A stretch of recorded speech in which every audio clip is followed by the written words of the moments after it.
وقت بڑا زبردست جواب دیتا ہے لوگوں کو. میں کچھ ایسے ادارے ہیں جہاں پر نوکری کے لیے جاتی تھی, ملازمت کے لیے جاتی تھی, سی وی وغیرہ لے کر, تو وہ سی وی دیکھتے تھے, اپریشیٹ کرتے تھے اور کہتے تھے سوری میم وہ بلائنڈنس کا ایشو ہے تو ہم آپ کو اکوموڈیٹ نہیں کر.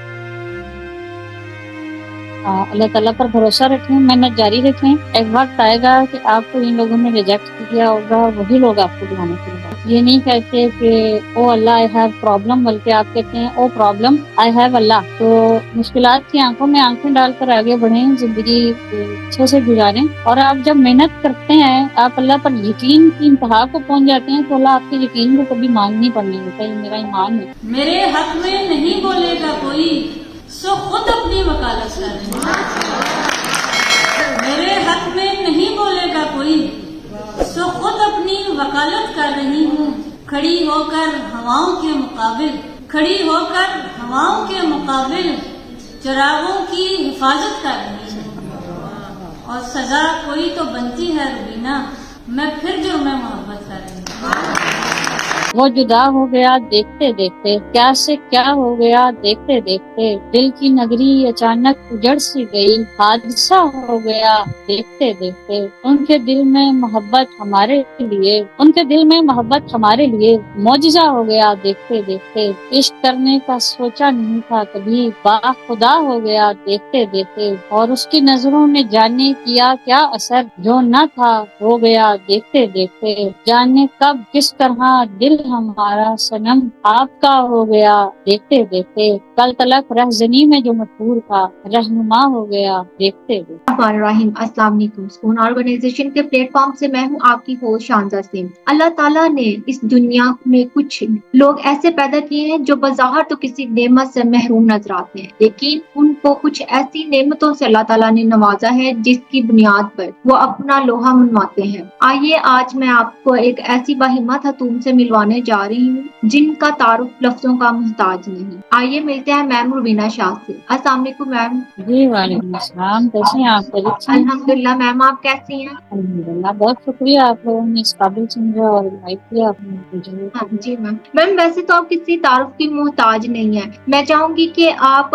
ہمارے ناظرین کو بتائیں کہ آپ کی ابتدائی زندگی اور بچپن, آپ اس کے بارے میں بتائیں. جی والد صاحب آرمی میں تھے, ان کا تبادلہ مختلف شہروں میں ہوتا رہتا تھا. تو جب ان کی ٹرانسفر چکلالہ ہوئی تو خیر میری پیدائش ہوئی چکلالہ کے ایک اسپتال میں. آبائی تعلق ہمارا شکر گڑھ سے ہے, پنجاب پاکستان سے. اور پھر میں نے میٹرک تک تعلیم جو ہے وہ المفہوم اسپیشل ایجوکیشن سے حاصل کی. Actual B A Margalla college سے کیا, be add Allama Iqbal open university سے کیا, ان میں سرحد university of Peshawar science and technology سے کیا, ایم فل بین الاقوامی اسلامی یونیورسٹی سے کیا, اور پی ایچ ڈی بھی وہیں سے کرنا. اس کے علاوہ میں یہ بتاتی چلوں کہ میں جو ہے لیکچرر ہوں گورنمنٹ گریجویٹ کالج مری روڈ راولپنڈی میں, اور شاعرہ ہوں, موٹیویشنل اسپیکر ہوں. درجنوں کے حساب سے الحمدللہ ایوارڈز حاصل کر چکی ہوں. میں اپنے کیمرہ مین سے ریکویسٹ کروں گی کہ اگر وہ ایک نظر ہمارے سامنے دیکھنے والوں کو ایوارڈز دکھا سکے کہ میں لکھی ہوں یہاں پر. ماشاء اللہ میم. آپ مجھے یہ بتائیے کہ تعلیمی میدان میں تو آپ نے اتنی اچیومنٹس حاصل کی ہیں, تو آپ کی انسپریشن کون تھا, کیسے مطلب کہ آپ کو موٹیویشن ملی؟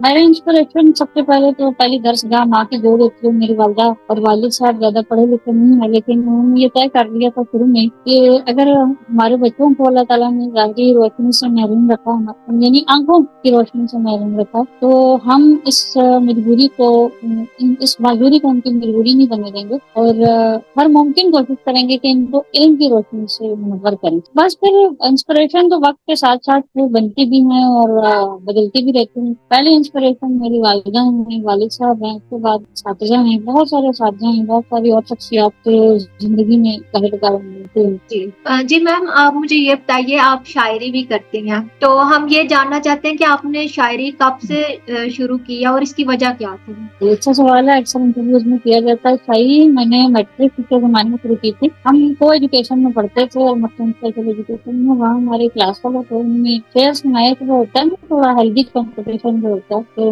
میں نے یہ سوچا کہ اچھا اگر اس نے شیئر کرنی ہے تو مجھے بھی کوشش کرنی چاہیے. ذوق تو شروع سے تھا ہی، بس کوئی نہ کوئی ایسی چیز ہوتی ہے جو محرک بن جاتی ہے. تو وہ کمپٹیشن کے چکر میں یار وہ لڑکا ہے اس نے شیئر کیا تو بس میں شیئر سر کہا اس میں تو شگل میں. جی جی میم، آپ کی پسندیدہ شاعری کون سی ہے اور آپ کس شاعر کو فالو کرتی ہیں؟ ویسے تو علامہ اقبال سے اچھا شاعر کوئی بھی نہیں ہے میرے نزدیک، میرے خیال میں، میری رائے میں. علامہ اقبال بہت بڑی انسپریشن ہے. اس کے علاوہ غالب ہیں، میر ہیں، جتنے بھی اساتذہ ہیں ان کا کلام ظاہر ہے بہت اچھا. مومن ہے، داغ میں، اور دور حاضر میں ہمارے بہت بڑے اچھے اچھے شاعر ہیں. شہزاد میاں صاحب ہیں، اختر عثمان صاحب ہیں، ساجد علیم صاحب ہیں، اور امرین نصیب انور صاحبہ ہیں، حمیدہ شاہین صاحب ہیں. بہت اچھے اچھے شاعر ہیں، اور ہر استاد سے کوئی نہ کوئی فیض جو ہے وہ انسان حاصل کرتا ہی ہے. شعوری اعلیٰ شعوری طور پہ.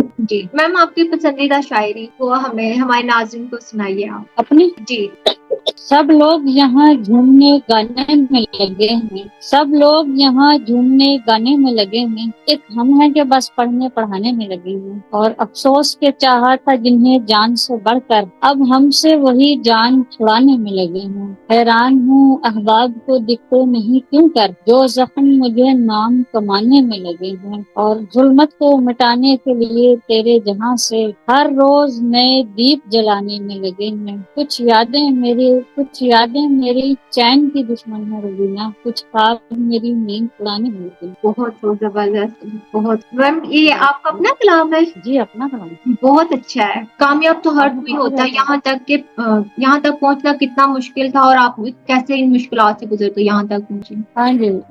زندگی میں مشکلات نہ ہوں تو زندگی کا مزہ نہیں ہو. میرا اپنا ایک شعر ہے کہ نہ کوئی خوف و خطر ہو نہ پیچو خم جن میں ہم ایسی راہوں پہ اکثر چلا نہیں کرتے. تو مشکلات آتی ہیں زندگی میں. جو میں اگر سیدھا سیدھا مشکلات کا ذکر کروں تو فائنینشیل ایشوز تو ہمارے کے علاوہ پھر ہمیں ٹرانسپورٹیشن کے مسائل رہے، تو ریکارڈنگ کے مسائل رہے، رائٹر کے مسائل رہے.